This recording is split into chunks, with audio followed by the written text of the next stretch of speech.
আসসালামু আলাইকুম। Advance English structure ক্লাসের সপ্তম ক্লাসে আজকে আমরা আরও 3টি নতুন স্ট্রাকচার দিয়ে সেন্টেন্স তৈরি করা শিখব। বাড়াবাড়ি করার কোনো মানে নেই। আজ কলেজে যাওয়ার কোনো মানে নেই। এটা রাখা যেতে পারে, এখানে বসা যেতে পারে। তোমার বরং একজন ডাক্তারের সাথে পরামর্শ করা উচিত। মাত্র 3টি স্ট্রাকচার ইউজ করে আজ আমরা এই সেন্টেন্সগুলো তৈরি করতে শিখব। স্ট্রাকচার নিয়ে এই ক্লাসগুলো যদি আপনার ভালো লেগে থাকে তাহলে একটি লাইক দিয়ে চ্যানেলটি সাবস্ক্রাইব করে রাখবেন, যাতে পরবর্তী ভিডিও পেতে আপনার কোনো অসুবিধা না হয়। তাহলে আর দেরি না করে আজকের স্ট্রাকচারগুলো দেখি এবং নতুন কিছু সেন্টেন্স তৈরি করতে শিখি। বাড়াবাড়ি করার কোনো মানে নেই। কলেজে যাওয়ার কোনো মানে নেই। এটা কেনার কোনো মানে নেই। এই বাক্যগুলোর মধ্যে আমরা কোনো মানে নেই এই কথাটির মিল খুঁজে পাচ্ছি। সো কোনো মানে নেই বলতে আমরা ইউজ করতে পারি there is no point.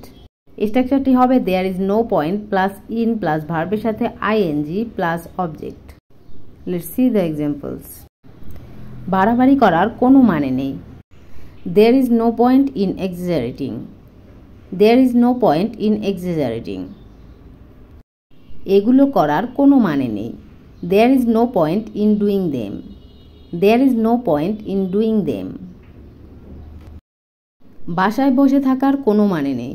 There is no point in sitting at home. There is no point in sitting at home. আজ কলেজে যাওয়ার কোনো মানে নেই। There is no point in going to college today.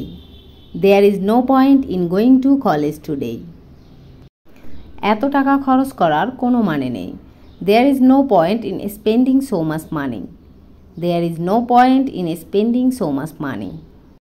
গোলমাল করার কোনো মানে নেই। এই বাক্যটির ইংরেজি কী হবে সেটা আপনারা আমাকে কমেন্ট বক্সে জানাবেন।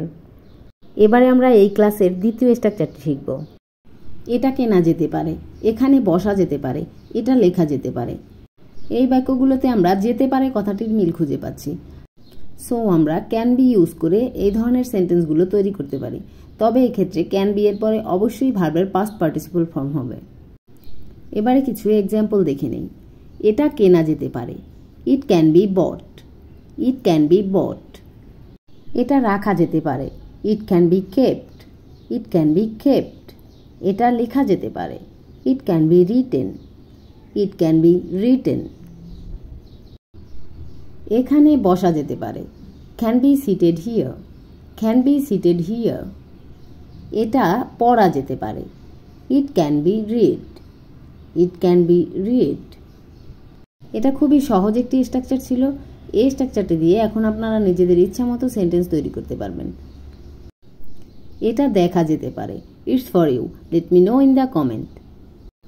এবার তাহলে আজকের ক্লাসের তৃতীয় স্ট্রাকচারটি দেখে নিই। তোমার বরং একজন ডাক্তার দেখানো উচিত। তোমার বরং ইংরেজি শেখা উচিত। তোমার বরং বেশি পড়াশোনা করা উচিত। এ ধরনের সেন্টেন্সগুলো তৈরি করতে আমরা ইউজ করতে পারি হ্যাড বেটার। স্ট্রাকচারটি হবে subject plus had better plus V one then extension. Had better দিয়ে কিছু এক্সাম্পল দেখি, তাহলে আরো ক্লিয়ারলি বুঝতে পারবো। তোমার বরং একজন ডাক্তারের সাথে পরামর্শ করা উচিত। You had better to consult a doctor. You had better to consult a doctor. তোমার বরং ইংরেজি শেখা উচিত। You had better to learn English. You had better to learn English. তোমার বরং সেখানে যাওয়া উচিত। You had better to go there. You had better to go there. তুমি বরং আজ থাকো। You had better stay today.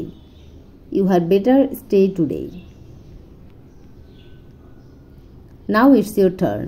তুমি বরং এখন যাও। Late me know in the comment section below.